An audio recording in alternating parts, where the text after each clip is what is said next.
جزيرة هادية وبعيدة شرق المحيط الهادي ومش بيسكنها بشر، لحد سنة 1929 لما 2 ألمان راجل ومراته قرروا انهم يسكنوها، فبنوا بيت على قدهم كده من الحجارة والخشب. بعدها الجزيرة دي بقت مكان مناسب لأي 2 متجوزين حابين يبعدوا عن دوشة المدينة. سنة 1933 وصل للجزيرة دي لويزا وعشيقها روبرت، وبعد فترة انقطعت أخبارهم تماما وملهمش أي أثر، اختفوا وكأنهم ما جوش الجزيرة أصلا، ومفيش أي دليل بيقول إنهم نزلوا عليها غير شهادة المستوطنين هناك، لحد ما أهلهم بدأوا يدوروا عليهم والموضوع وصل للشرطة، وخرجت بالفعل فرق الإنقاذ تدور عليهم عشان يكتشفوا الكارثة. أنا عمرو العزالي وده آخر مترو.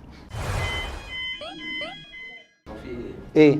عاوز تعرف باقي القصة؟ هكملها لك، بس الأول ما خدتش بالك من حاجة؟ إنك اتضايقت مثلا لما أنا قطعت الحكاية فجأة وأنت عاوز تعرف اللي حصل؟ أهو ده بقى بالظبط اللي بيسموه فضول، اللي بيبدأ معاك من وأنت طفل لسه تمسك الكوبايات السخنة الملهلبة هي كده وعاوز تعرف كوبس الكهرباء ده بيقول إيه، فتيجي حاشر فيه صباعينك لدرجة إن أول كلمة اتعلمتها كانت ليه؟ مش بقولك إن ده عيب فيك، لا، ده علم النفس بيقولك إنك مولود متبرمج على إن أنت عاوز تعرف، يعني بتعمل ده بتلقائية، مش قاصد تبقى عاوز تعرف. ده انت ما بقتش واخد بالك ان 90% من يومك بتعمل حاجات بس بدافع الفضول، زي انك تفتح فيسبوك مثلا ما انت عاوز تعرف الناس بتقول ايه، وانستجرام ما انت عاوز تعرف صاحبك رجع من الساحل ولا لسه. ده حتى الكورس الاونلاين اللي انت بتاخده بسبب غريزة الفضول، عايز تتعلم، يعني عايز تعرف حاجة انت مش عارفها. وعلم النفس كمان شايف ان الفضول ارقى دافع انساني، لانه لما بيقل بيعمل لنا مشاكل زي اضطراب نقص الانتباه.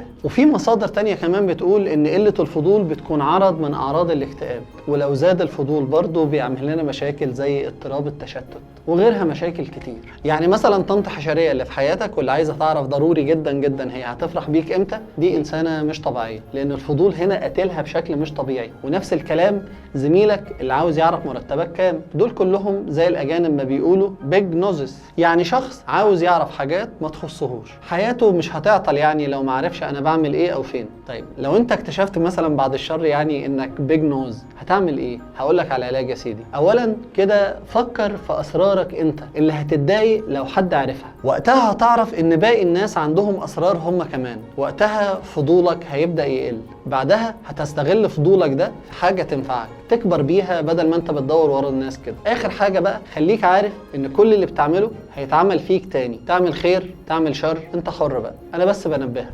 اما بقى بالنسبه للويزا وروبرت اللي كانوا في اول الحلقه خالص، ففرق الانقاذ لقت جثتهم الاثنين بالفعل متحنطه في مكان ما في الجزيره، ولحد دلوقتي لغز موتهم ما انكشفش. مبسوط؟ عرفت؟ قول لي بقى في الكومنتات اغرب حاجه فضولك خلاك تعملها. استنونا دايما في اخر مترو.